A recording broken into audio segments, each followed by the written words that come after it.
અ, ગઈકાલ 8/7/2024ના આશરે રાત્રે 10 વાગ્યાની આસપાસ ભેસ્તાન પોલીસ સ્ટેશનમાં એક ટેલિફોનથી એક જાણ કરવામાં આવેલી હતી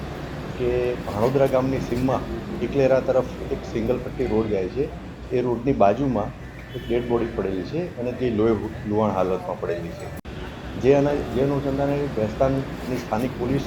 અને ભેસ્તાનના પોલીસ ઇન્સ્પેક્ટર શ્રી સ્થળ ઉપર પહોંચેલા હતા. સ્થળ ઉપર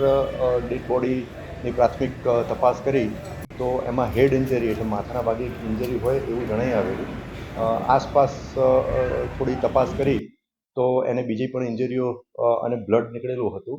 જેથી એની ડેડ બોડીને આઈડેન્ટિફાઈ કરવા માટે સ્થાનિક લેવલે પ્રયત્ન કર્યા અને ખૂબ જ ઝડપથી આ ડેડ બોડી આઈડેન્ટિફાઈ થઈ ગઈ. અને એ જે ભોગ બનનાર હતા એ રાહુલ દિલીપભાઈ પાટીલ કરીને જણાઈ આવ્યું. એના ઉપરથી થોડી આગળ તપાસ હાથ ધરતા એના સગા સંબંધી એટલે કે એની પત્ની અને એના ભાઈ એની તપાસ કરતા મળી આવેલા અને એ એના પત્ની અને એના ભાઈની લાવી અને પૂછપરછ કરતા આ સંબંધે બે આરોપીઓએ આનું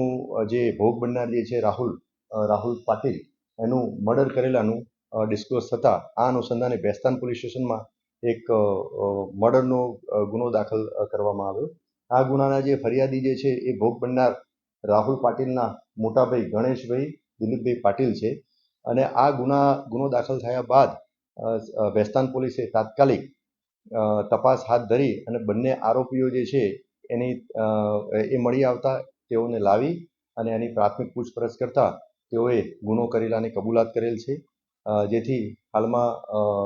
ગુના સંબંધે બંને આરોપીઓની પ્રાથમિક પૂછપરછ ચાલુ છે અને પૂછપરછના અંતે તેઓને એરેસ્ટ કરી અને આગળની કાયદેસર કાર્યવાહી હાથ ધરવામાં આવનાર છે. આ બંને આરોપીઓના નામ આપને જણાવું તો એક આરોપી પ્રશાંત હીરામણ શિંદે, એની ઉંમર 25 વર્ષ છે અને એ નીલગિરી લિંબાયત વિસ્તારનો રહેવાસી છે. અને બીજો આરોપી જે છે પ્રદીપ કૈલાસભાઈ પાટીલ, એની ઉંમર વર્ષ 26 છે. એ મૂળ જલગાંવ મહારાષ્ટ્રનો છે પણ હાલમાં કતારગામ વિસ્તારમાં રહે છે. આ બંને પૈકી જે પ્રશાંત હીરામણ શિંદે જે આરોપી જે છે એના અને હાલના જે ભોગ બનનારની પત્ની એના આડા સંબંધનો પણ શક વહેમ હતો અને એ અનુસંધાને જ અવારનવાર ભોગ બનનાર અને પ્રશાંતના ઝઘડા થતા હતા, જેની અદાવત રાખીને જ આ પ્રશાંત શિંદે અને એના ભાઈબંધ પ્રદીપ પાટીલ એ બંને ભેગા થઈ અને આ ભાઈ ભોગ બનનારને ઘરેથી લઈ જઈ અને પછી ભાણોદરા ગામની સીમમાં જ્યાં બનાવ બન્યો છે એ જગ્યાએ લઈ ગયા અને ત્યાં જઈ અને માથાના ભાગે બોથડ પદાર્થથી મારી ઈજા કરી અને એનું મોત નિપજાવેલ છે.